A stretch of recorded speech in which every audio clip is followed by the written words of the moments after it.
오늘은 괜찮은 일상을 넘어 위대한 삶으로, 괜찮은 일상을 넘어 위대한 삶으로 라는 제목으로 함께 말씀 나누도록 하겠습니다. 한때 한국 교회 안에는 큰 꿈과 거대한 비전을 쫓는 것에 대한 열풍이 불었었습니다. 기복신앙이 꿈과 비전에 대한 메시지와 결합되면서 아주 거대한 꿈을 꾸지 않으면 신앙이 부족한 사람 취급을 받았고, 다들 엄청나게 허황된 꿈을 나의 비전이다라고 외치고 다녔습니다. 내 분야에서 역대 최고가 되겠다. 나는 위인전의 주인공이 될 것이다. 11조를 가장 많이 하는 사람이 되겠다. 이런 이야기를 하는 사람들이 정말 많았습니다. 한 교회에서도 이렇게 최고가 되겠다는 사람들이 수십 명씩 있으니까 이 목회자의 입장에서는 이 사람들에게 어떻게 기도를 해줘야 될지 참 난감하기도 했습니다. 특히 청년 세대들에게는 이런 꿈에 대한 강조를 넘어서 강요하는 분위기까지 있었습니다. 그래서 큰 꿈을 꾸지 않으면은 넌 믿음이 부족하다. 너는 좀 더 하나님을 믿어야 된다. 이런 식으로 권면을 하기도 했습니다. 문제는 그렇게 허황된 꿈을 꾸기만 하고 헛된 망상에만 빠져있던 분들이 참 많았다는 점입니다. 그냥 꿈만 꾸면서 자신의 영역에 가서는 그렇게 치열하게 노력하지도 않았고, 꿈에 대해서 남들에게 자랑하기를 좋아하고, 뭐 기도는 하지만 정작 세상에 나가서는 대충 살아가는 사람들이 참 많이 있었습니다. 그러니 시간이 아무리 지나도 꿈을 이뤄내기는커녕 근처도 못 간 사람들이 굉장히 많아졌습니다. 이러한 실망감 속에서 점차 꿈과 비전에 주목하는 대신에 우리의 일상이 주목받게 되었습니다. 코로나 이후로 이 일상을 잃어버려서 그런지 일상을 잘 사는 것이 중요하다라는 이야기가 세상 속에서도 우리 기독교 문화 안에서도 굉장히 많이 들려오고 있습니다. 사실 굉장히 좋은 흐름이라는 생각이 듭니다. 일상을 잘 살아내고 일상에서 믿음을 잘 나타내야만 좋은 크리스천이자 진정한 예배자라는 것은 우리의 신앙을 바르게 세우는 데 너무나 중요한 의미가 있기 때문입니다. 그러다 보니 요즘 어딜 가나 일상의 예배, 일상의 믿음, 일상에 대한 메시지가 굉장히 유행을 하고 있습니다. 하지만 이렇게 일상을 강조하는 것에도 숨겨진 함정이 있다는 생각이 듭니다. 일상을 강조하다 보니까 생기는 문제가 무엇입니까? 내 일상을 유지하기 위해서 적당하고 괜찮은 정도의 신앙을 추구하게 된다는 것입니다. 적당히 헌신하면서 그럭저럭 괜찮고 평탄한 종교인의 삶을 살아가는 것이 목표가 되어버린 것 같습니다. 한마디로 합리적이며 이성적이고 적당한 신앙을 추구하는 것입니다. 누군가에게 베풀고 헌신을 하려 해도 그것을 받기에 합당한 정도의 좀 수준이 되는 사람에게만 베풀 것이고, 이성적으로 내가 납득할 수 있는 일에만 헌신을 하겠다는 것입니다. 이 나의 평탄한 일상을 망가뜨릴 정도로는 절대로 헌신을 하지 않을 것이고, 나의 사적인 삶을 지켜내는 한계 내에서만 신앙생활을 하려 하는 것입니다. 그런데 과연 이것이 기독교의 신앙이 맞습니까? 우리 믿음이 그저 이성적이고 합리적인 삶을 살게 만들어준 것에 불과하다면 분명히 목숨을 걸고 신앙을 지켰던 초대교회 성도들이나 순교자들의 신앙과는 다른 무언가가 아니겠습니까? 물론 다시 한번 말씀드리지만 일상의 강조는 굉장히 중요한 개념이 맞습니다. 허황된 꿈에 빠져서 일상을 내팽개 쳐버린 것보다 훨씬 더 옳습니다. 그러나 나의 일상을 지켜내는 것에만 집중해서 아무런 꿈도 없이 자신 한계를 다 그어놓고 적당한 믿음만으로 살아가려 한다면 그 역시도 온전한 신앙이라고 부르긴 어렵다는 것입니다. 실제로 오늘 말씀은 우리에게 다른 시각을 보여주고 계십니다. 16절 말씀을 보면 덕이 있는 여자는 존경을 받고 부지런한 남자는 재물을 얻는다라고 말씀하고 계십니다. 이 둘 다 좀 좋은 사람인 것 같이 보이지만 조금 다릅니다. 부지런한 남자는 굉장히 좀 괜찮은 삶이지 않습니까? 성실하게 살아가고 나름 합리적이고 남들이 보기에 좋아 보이며 재물도 얻는 삶입니다. 그러나 그게 전부입니다. 반대로 덕이 있는 여자는 일상만 살아가는 사람이 아니라 남에게 덕을 베풀고 남에게 선한 일을 하면서 위대함을 추구하는 사람이라고 할 수 있습니다. 그의 삶에는 사람들의 존경이 있고 선한 영향력이 있습니다. 바로 우리가 추구하면서 살아가야 하는 인생은 그럭저럭 괜찮은 삶이 아니라 위대한 삶이라는 것입니다. 실제로 우리의 존경을 받는 하나님의 뜻을 이루는 믿음의 사람들 중에서 그럭저럭 괜찮은 일상을 지켜내는데 목숨을 걸었던 사람은 아무도 없습니다. 그들은 일상에서도 하나님을 당연히 추구했지만 그 일상을 뛰어넘어서 위대한 삶을 살아갔습니다. 그러니 우리도 기왕 사는 인생 그럭저럭 괜찮은 일상을 지켜내는 것에 목숨 걸지 말고 좀 위대한 삶을 살아가시길 소망합니다. 그렇다면 위대한 삶이란 어떤 삶입니까? 자, 오늘 말씀 17절은 인자한 사람과 잔인한 사람을 비교하고 있습니다. 사실 합리성이라는 말에 잔인함이라는 것이 숨겨져 있을 때가 참 많은 것 같습니다. 아주 예전에 이 현직 변호사들이 나와가지고 여러 사건들에 대해서 예상되는 법적인 판결과 그에 대한 설명을 해주는 솔로몬의 선택이라는 프로그램이 인기를 끌었었습니다. 뭐 여러분 기억하고 계십니까? 저도 굉장히 재밌게 봤었습니다. 그런데 이 프로그램을 보면서 화를 내는 사람들이 굉장히 많았습니다. 왜냐하면 이 프로그램에서 다루는 사건들 중에서는 굉장히 딱하고 안타까운 이야기들도 굉장히 많았는데 합리적인 법적인 칼날을 들이대니까 그 결과가 너무나 잔인할 때가 많았기 때문입니다. 실제로 이 세상은 굉장히 합리적이고 또 그만큼 잔인합니다. 내게 도움이 되면 베풀고 아니면 내쳐버립니다. 아주 칼같이 이득을 따지고 누군가를 도우면서도 이것이 얼마나 가치가 될 것인가를 계산합니다. 약한 자들을 지켜주기보다는 좀 짓밟기를 좋아하고 어리숙한 사람을 먹이로 삼는 세상입니다. 그것이 합리적인 양육강식의 논리와 아주 딱 맞기 때문에 그렇습니다. 그러나 위대한 삶이란 그런 합리적인 세상과 반대로 가는 것이 있습니다. 하나님께서 우리에게 보여주신 사랑부터가 일단 결코 합리적이지 않습니다. 죄인을 위하여 하나뿐인 아들을 내어주실 만큼 말도 안 되는 크신 사랑을 우리에게 베풀어 주신 것입니다. 그 길을 쫓아 우리도 세상의 섬김과 사랑을 베푸는 것이 우리의 삶을 위대하게 만듭니다. 사실 기독교의 진리가 그런 것 아닙니까? 원수를 용서하는 것을 넘어서 사랑하고 세상의 일 대신 하나님께서 기뻐하시는 영원한 가치를 쫓으며 받는 것보다 주는 것을 기뻐하는 것이 기독교의 진리입니다. 바로 세상을 거슬러서 하나님의 뜻과 가치를 쫓는 것에서 위대함이 시작됩니다. 그러니 우리 모두가 하나님의 가치를 쫓으며 좀 위대한 삶을 살아가시기를 소망합니다. 그럼에도 불구하고 우리는 위대한 삶을 살아가길 포기해버릴 때가 참 많습니다. 왜 그렇습니까? 바로 우리 삶에서 얻는 수많은 실망감들 때문에 그렇습니다. 오늘 말씀 18절은 악인과 정의로운 사람을 비교하며 말씀하고 계십니다. 우리가 다들 어린 시절에는 정의의 용사가 되기를 꿈꾸곤 합니다. 저도 어릴 때 프레시맨이 되고 싶었어요. 여성분들 중에서는 셀러문이 되고 싶었던 분들도 많이 있을 것 같습니다. 정의를 지키고 승리하는 위대한 삶을 꿈꿔보는 것입니다. 하지만 점차 나이가 들면서 우리는 정의의 용사가 되기를 포기해버립니다. 정의롭게 살려고 했지만 그때마다 닥쳐오는 도전과 유혹을 견디지 못하고 무너지는 자신에게 실망하는 일이 반복되기 때문입니다. 게다가 세상에서 정의가 늘 승리하지 못한다는 것을 보면서 우리는 또다시 실망하게 됩니다. 그뿐이 아닙니다. 내가 누군가에게 정의를 지키며 인자를 베풀고 사랑과 섬김을 다 해도 실망을 주는 사람이 있고 배신하는 사람들이 있습니다. 이렇게 스스로에 대한 실망, 세상에 대한 낙심, 나의 헌신을 무의미하게 만드는 사람들로 인한 상처와 같은 실망감들이 쌓이면서 우리는 위대한 삶을 포기해버립니다.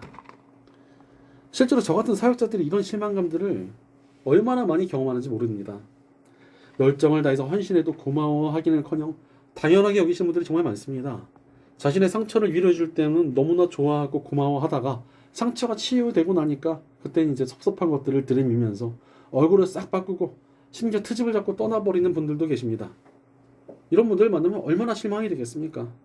그러면서 점차 위대한 삶을 살기보다는 실망감 속에서 적당히 괜찮은 정도의 삶을 추구하며 살아가게 되는 것입니다. 그러나 문제는 더 나아가서 잘못된 방법으로 위대함을 추구하는 사람들이 생겨납니다. 오늘 말씀 30절을 보니까 의로운 길과 반대되는 길로 가는 사람을 보고 폭력을 쓰는 사람이다라고 부르고 계십니다. 사실 많은 사람들이 폭력의 힘이 굉장히 많이 의지합니다. 누군가를 막 두들겨 팬다 이런 의미가 아니라 강압적인 힘을 사용하는 것을 말합니다. 자신이 가진 물질적인 힘이든 자신의 자리가 가지고 있는 힘이든 어떤 관계적인 능력이든 어떤 실제적인 힘으로 남들을 위협하고 압도할 수 있는 능력을 추구하며 살아가는 것입니다. 어린 시절에는 정의의 용사를 꿈꿨지만 점차 나이가 들면서 정의는 빼놓고 그저 용사의 강력한 힘만을 가지길 바라게 되는 것입니다. 그래서 남들보다 나은 무언가를 갖추기 위해서 목숨을 걸고 그것들을 추구하며 살아갑니다. 하나님의 뜻대로 위대한 삶을 살아가는 것이 아니라 그저 자기가 힘과 능력을 갖춰서 그 힘으로 좀 위대한 삶을 살고 싶어 하는 것입니다. 그러면서 점차 남들과 비교하며 더 강한 힘과 능력으로 타인을 위압할 수 있는 삶을 살기 위해 노력하고 그것들을 원하고 또 그런 삶을 진짜 위대한 삶이다라고 착각합니다. 자신이 갖춘 힘으로 스스로를 위대하게 만들고자 하며 살아가는 것. 그러나 이것을 사실 폭력의 삶이라 부르는 것입니다. 이렇게 하나님의 뜻대로 위대한 삶을 꿈꾸는 대신 하나님의 뜻에서 벗어난 위대함을 추구하며 살아가는 삶은 처절한 대가를 치르게 된다는 것입니다. 실제로 오늘 말씀 21절은 의인이 이 땅에서 한때로 보상을 받는데 악인과 죄인이 그 값을 치르지 않겠는가라고 말씀하고 계십니다.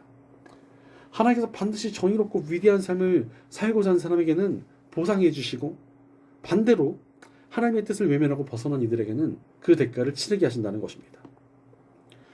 우리가 하나님의 뜻대로 위대한 길을 걸어갈 때 하나님께서 우리 삶에 합당한 은혜와 복과 인도하심을 베풀어 주십니다. 이렇게 하나님께서 예배해 주신 좋은 길이 있는데 왜 그 길을 상처와 실망 때문에 포기한다거나 내가 허팀을 쓰면서 내 힘으로 좋은 길을 만들어 보겠다며 발버둥치며 살아갑니까? 저는 우리 공동체의 모든 분들이 하나님의 뜻대로 위대한 삶을 살아가시길 소망합니다. 우리 모두가 늘 위대한 선택을 하며 하나님께서 기뻐하시는 위대한 삶을 살아가고, 그로 인하여 다들 하나님의 위대한 능력을 맛보고 살면 얼마나 좋을까?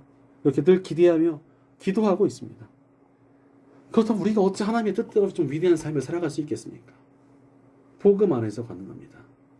여러분, 우리에게 복음이 필요한 이유가 무엇입니까? 하나님을 떠난 삶에는 너무나 큰 대가가 있기 때문에 그렇습니다. 하나님을 떠난 길에는 심판이 있습니다. 그것도 끝나지 않는 영원한 심판입니다. 반대로 예수님을 따라 살아가는 길에는 영원한 생명과 복이 있습니다. 복음은 우리에게 너무나 명확하게 서로 다른 두 가지의 길을 보여주고 계십니다. 사실 우리는 그럭저럭 괜찮은 삶을 사는 것도 나쁘지 않다라고 여기지만, 복음을 통해서 드러나는 영적인 세계에는 아주 뚜렷하고 명확한 진리가 하나 있습니다. 영적인 세계에는 회색지대가 없다는 것입니다. 하나님께 순종할 것인가 불순종할 것인가, 두 가지의 길뿐입니다. 적당한 순종이란 없습니다. 소극적인 불순종일 뿐입니다.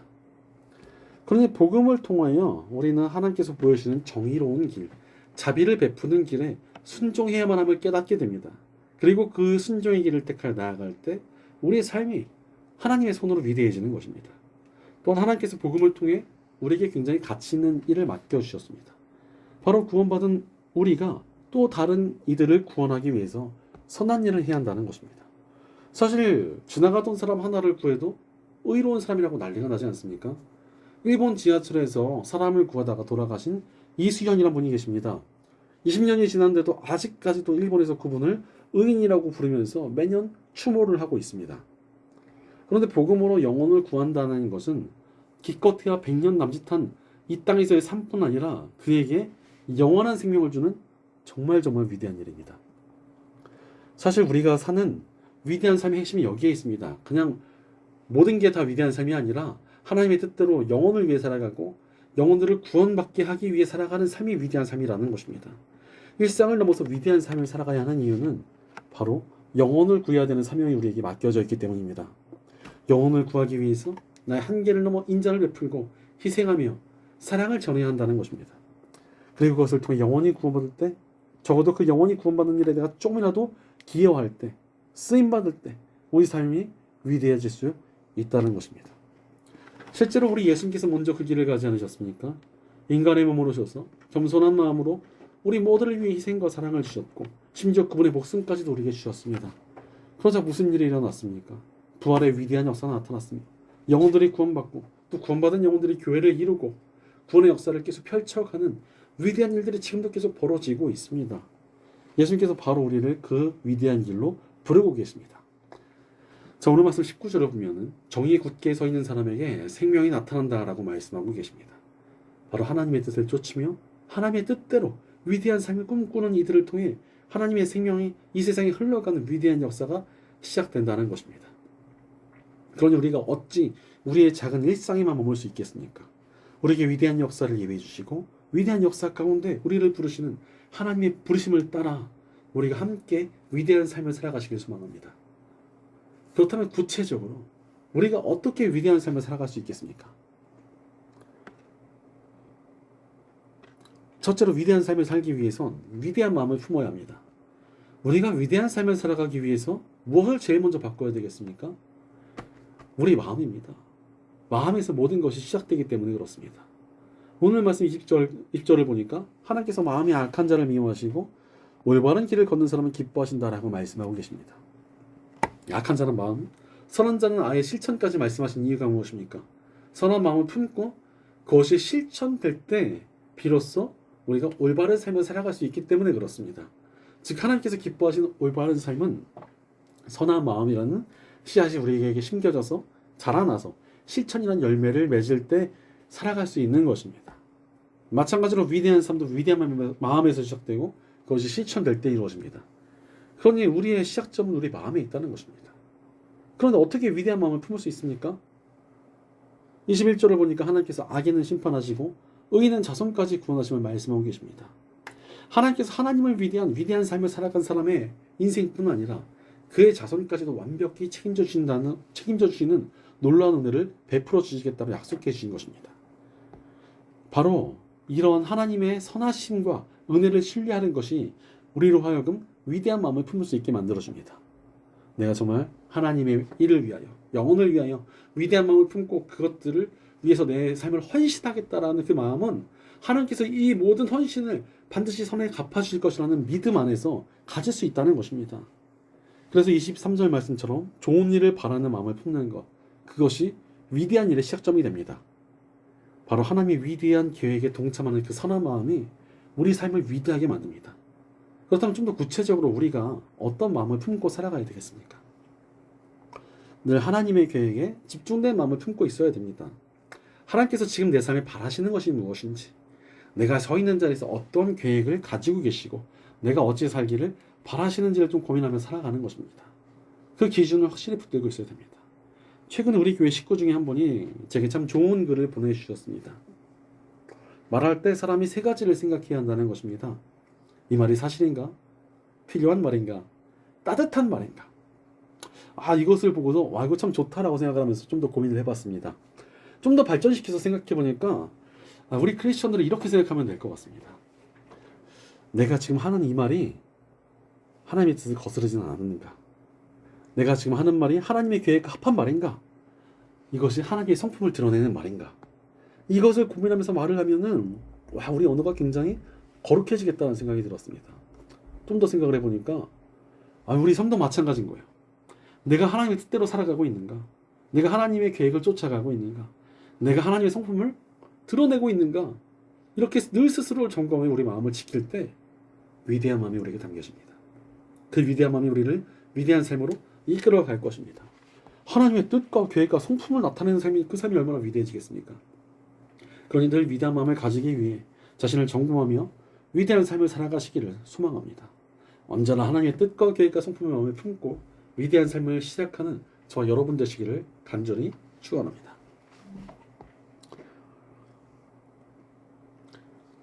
둘째로 위대한 삶을 살기 위해선 위대한 기회를 붙들어야 합니다. 위대한 마음을 품고 그것을 실천하기 위해서 어떻게 해야 됩니까? 위대한 일을 실천할 기회를 붙들어야 됩니다. 위대한 마음만 품고 기회를 다 날려버리면 아무런 의미가 없지 않습니까? 오늘 말씀 22절을 보니까 아름다운 여인이 3가지 아니하는 것은 돼지 코에 금고리 꼈기다 라고 말씀하고 계십니다. 이 돼지한테 금고리를 달아줘봤다 무슨 의미가 있습니까? 미쳤나 하죠.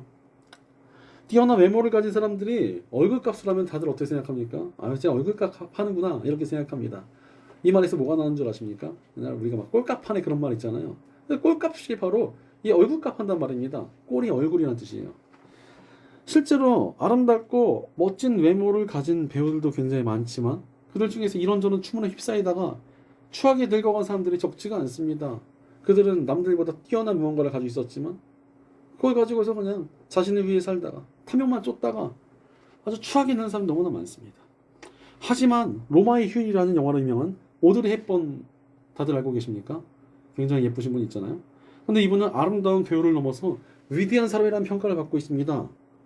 왜냐하면 그녀는 아름다운 외모로도 유명했지만 은퇴한 후에 자신의 유명세를 사용해서 평생의 삶을 구호 활동에 매진하다가 세상을 떠난 사람이었기 때문입니다. 그래서 다른 유명한 아름다운 배우들의 명언들 사람들 기억하지 않습니다.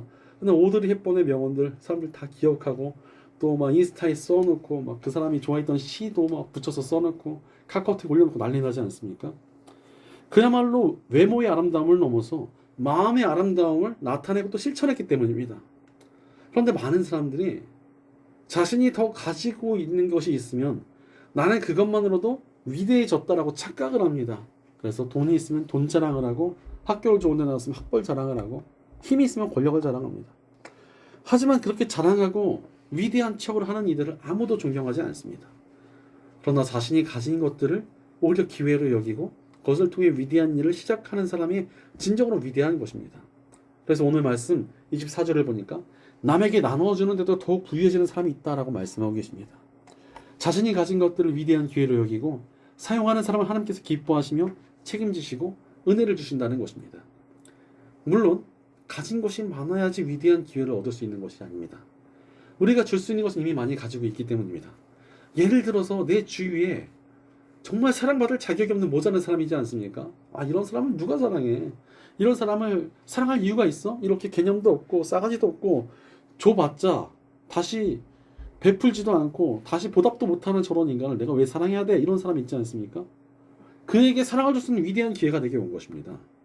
정말 너무나 불이익이 생길 것 같고 이성적으로 가지 말아야 될 것 같은 희생의 자리가 있습니까? 누가 저런 자리로 가서 희생을 해야 되나? 저것이 필요한 것은 알지만 누가 저기서 저렇게 희생을 해야 되는가? 그 자리가 보였다면 내게 위대한 헌신의 기회가 온 것입니다. 내게 남들보다 더 많은 능력이 있고 물질이 있습니까? 내가 남들보다 더 가지고 있다는 것은 자랑거리가 아니라 바로 부족한 이들을 섬길 위대한 사명의 기회가 내게 온 것입니다. 정말 아무도 충성할 수 없을 것 같은 그 자리가 내 눈에 보였다면 내게 위대해질 기회가 찾아온 것이라는 것입니다. 예전에 어떤 나이가 많으신 권사님이 한 분 계셨는데 이분이 아파트 주차장에서 차에 치이셨습니다. 다행히 큰 사고는 아니었지만 이 운전했던 사람의 100% 과실이었고 이 사고가 합의가 안 되면 이 운전자분은 직업을 잃을 수도 있는 아주 어려운 상황이었습니다. 이런 상황이면 굉장히 큰 합의금을 받을 수 있는 상황이었으므로 이 권사님의 자녀들도 와가지고 이럴 때 아주 큰 합의금을 받아야 된다면서 권사님을 설득했습니다. 그런데 그 권사님께서 이렇게 말씀하셨습니다.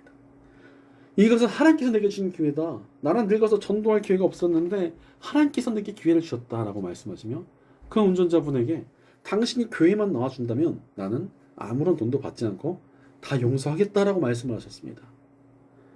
그러자 이 운전자분이 세상에서 이런 일이 없는데 너무나 감동하고 감사하게 된 것입니다. 그래서 자신이 권사님을 태우고 그럼 교회 다니겠습니다라고 말을 했습니다. 얼마 지나지 않아서 그 운전자분과 그 가족들까지도 다 예수님을 믿는 놀라운 역사가 일어났습니다. 위대한 기회를 붙들고 살린 것 아닙니까? 위대한 기회가 우리 삶에 나타났다면 그것을 붙들 때 우리 삶이 위대해집니다. 그러니 위대한 기회를 붙들며 위대한 삶을 살아가시길 소망합니다. 우리 삶에서 만나는 헌신의 자리들 그것이 바로 하나님께서 우리에게 주신 위대해질 기회입니다. 그 기회를 꽉 붙들며 위대한 삶을 살아가는 저 여러분 되시기를 간절히 축원합니다. 셋째로 위대한 삶을 살기 위해선 위대한 헌신이 필요합니다. 위대한 일을 이루는 사람의 특징이 무엇입니까? 위대한 헌신에 순종하는 것입니다. 오늘 말씀 26절을 보니까 곡식을 저장하여 두기만 하는 사람은 백성에게 저주를 받고 그것을 내어 파는 사람에게는 복이 돌아온다라고 말씀하고 계십니다. 이게 아무래도 좀 배경이 있는 이야기 같습니다. 흉년 때 이제 곡식을 막 사들이는 사람들 있지 않습니까? 이런 사람들 중에서 이걸 계속 모아놓고 더 가격이 오르면 팔아야지 하는 사람은 이 저주를 받는다는 것입니다. 이들이 물질적인 이득을 얻을 수 있겠으나 남들의 아픔을 이용한 것이기에 반드시 심판당한다는 것입니다. 반대로 흉년이 너무 심해지니까 내가 이거 가지고만 있으면 안 되겠다. 이것을 풀어서 사람들을 도와야겠다라면서 자신의 이득을 포기한 헌신한 이의 삶을 하나님께서 기뻐하신다는 것입니다.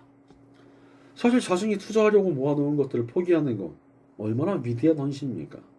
일제감정기 때 이회영 선생의 가족들이 지금으로 따지면 2조 원 가량의 어마어마한 재산을 가지고 있었는데 이것을 다 팔아가지고 독립운동에 사용했다고 합니다. 그래서 지금도 그 가족들이 존경받지 않습니까? 하지만 우리는 남들을 섬기고 정말 하나님을 위해 헌신하면은 내가 고갈이 될까봐 막 걱정을 합니다. 사랑받지 못할 사람을 사랑하면 내가 상처만 받을 것 같습니다. 내가 너무나 헌신을 하면 내 컨디션 관리가 안 될 것 같은 생각도 듭니다. 너무나 내 것을 많이 나눠주면은 내가 빈곤해질 것만 같습니다. 그래서 남을 돕고 헌신하면서도 한계를 쫙 그어놓고 그 안에서만 적당하게 하려 하는 것입니다. 그러나 25절 말씀을 보니까 남들에게 베풀기를 좋아하는 사람 부유해지고 남들에게 마실 물을 주면 자신도 갈증을 면한다라고 말씀하고 계십니다. 하나님의 뜻대로 위대한 일을 헌신하면 하나님께서 직접 그의 삶 가운데 마르지 않는 샘원이 되어준다는 것입니다. 실제로 내 문제에만 집중하고 있을 때는 아무것도 안 됐는데 남의 문제나 하나님의 계획에 집중하니까 내 문제가 같이 풀릴 때가 너무나 많다는 것입니다. 오히려 맨날 내 문제만 집중하고 내 것을 안 잊어버리려고 애를 쓰고 발버둥 치고 있으니까 선하신 하나님의 능력을 경험하지 못하는 것입니다. 그러니 우리는 어찌해야 됩니까? 헌신할 기회가 왔으면 정말 후회 없이 헌신해야 합니다. 실제로 어중간하게 사랑한 사람은 이별하면 후회하지만 최선을 다해 사랑한 사람은 후회하지 않는다는 말이 있습니다. 최선을 다한 사람은 이미 자신이 줄 수 있는 모든 사랑과 헌신을 다 주었고 그래도 안 됐으니까 후회가 없지만 최선을 다하지 않은 사람은 내가 좀만 더 잘했으면 괜찮지 않았을까, 내가 좀만 잘했으면은 이러지 않았을 텐데 이러면서 후회하게 된다는 것입니다. 일본의 한 예능 프로그램에서 76세의 할아버지가 과거에 24살 때의 자신에게 영상 편지를 보내는 장면이 나왔습니다. 자신이 만나게 된 첫사랑이 있었는데 자기가 자신이 없어가지고 과감하게 나가질 못했고 결혼하자 말도 못한 채 그냥 뜸을 계속 들이고 있었다는 것입니다. 그런데 그분이 얼마 지나지 않아서 병으로 죽게 되었고 자신이 평생 후회를 했다는 것입니다. 그래서 자신은 지금 76세가 됐는데도 여전히 혼자이고, 그러니 24살의 자신에게, 그녀에게 당신은 내가 가장 사랑했던 여자입니다라고 꼭 말해주길 바란다는 영상 편지를 보낸 것이었습니다. 참 너무나 슬프고 안타깝지 않습니까? 최선을 다하지 못했으니까 50년 동안 후회를 하고 있는 것입니다. 실제로 저도 사역을 하면서 누군가에게 정말 최선을 다했는데 그 사람이 떠나거나 배신하게 되면은 아파요. 아프긴 한데 별로 후회는 안 생깁니다. 하나님께 별로 죄송하지 않아요. 왜냐하면 이미 나 할 수 있는 거 다 했거든요. 그냥 나는 내가 해야 될 충성을 다 했으니까 하나님께서 알아서 하시겠지라는 생각만 듭니다.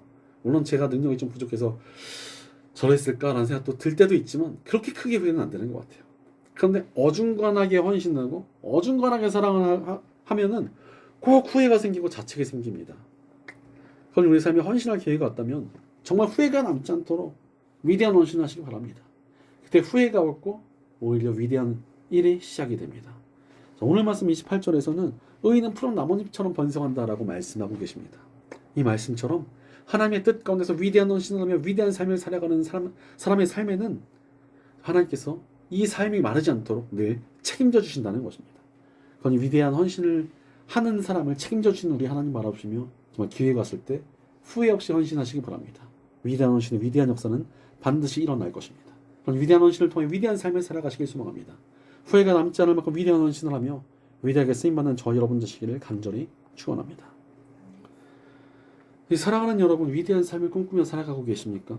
그럭저럭 괜찮은 일상을 살아내는 것만이 우리 신앙의 전부라면 우리의 신앙은 어떤 위대한 역사도 이뤄내지 못하는 조물의 신앙이 될 수밖에 없습니다. 그러나 일상을 살더라도 우리 가슴에 항상 위대한 삶을 향한 꿈을 품고 있어야 됩니다. 어마어마하게 허황된 꿈을 꾸라는 것이 아닙니다. 우리가 품어야 될 꿈은 하나님의 위대한 꿈을 우리 가슴에도 품는 것입니다. 미국의 인권운동가이자 위대한 설교자로 알려진 마르틴 루터킹은 나에게는 꿈이 있습니다라는 설교를 통해서 흑인들이 차별받던 세상을 향해 자유와 평등의 메시지를 부르짖었습니다. 비록 그는 젊은 나이로 암살을 당했지만 그 꿈이 지금 현실이 되지 않았습니까? 그가 이 설교를 한 지 50년도 지나지 않아서 미국에선 흑인 대통령이 탄생했습니다. 하나님께서는 하나님의 위대한 일을 가슴에 품고 위대한 삶을 살아가는 이들의 삶을 통해 위대한 역사를 이루어 가십니다. 그러니 우리 모두가 위대한 마음을 품고 위대한 기회를 붙들며 위대한 헌신을 통하여 위대한 삶을 살아가시길 소망합니다. 그때 우리 일상을 넘어 하나님의 위대한 역사는 시작될 것입니다. 위대한 삶을 살아가는 이들을 통해 영혼들이 변화될 것입니다. 선한 영향력이 나타나면 하나님의 역사가 시작될 것입니다. 하나님의 위대한 계획이 이루어지고 위대한 하나님의 능력이 우리 눈앞에 확실히 나타날 것입니다. 위대한 삶을 사는 이들을 통해 이 나라가 변화되고 교회가 개혁되며 세상에 부흥의 역사가 나타나기 시작할 것입니다. 그러니 우리 모두가 위대한 꿈을 품고 위대한 삶을 살아가시길 소망합니다. 위대한 마음을 품고 위대한 기회를 붙들며 위대한 헌신을 통해 위대한 역사를 이루는 위대한 하나님의 백성들로 세워지는 저 여러분 되시기를 주의 이름으로 간절히 축원합니다. 기도하겠습니다. 우리 삶에 늘 위대한 사랑과 놀라운 역사를 베풀어 주시는 하나님 감사합니다. 우리가 하나님의 위대한 계획을 외면한 채 나의 삶을 지키는 데만 집중하며 살아가진 않았는지 우리의 모습을 돌이켜봅니다. 그러나 이제 우리가 우리에게 위대한 계획을 세우신 하나님의 뜻을 가슴에 품기를 원합니다. 하나님의 위대한 역사를 위하여 영혼을 구하며 하나님의 뜻을 세워가기 위한 선한 마음을 품고 우리에게 주어진 기회에 최선을 다해 헌신하도록 우리를 붙들어 주옵소서. 늘 위대한 일에 순종하며 위대한 삶을 살아가도록 우리를 도와주시옵소서. 우리 공동체 가운데도 위대한 꿈을 함께 품고 위대한 헌신과 순종을 향해 나아가는 선한 동역의 역사가 나타나게 없소서. 늘 우리를 통하여 위대한 역사를 나타내시는 우리 주 예수님의 이름으로 기도드립니다. 아멘.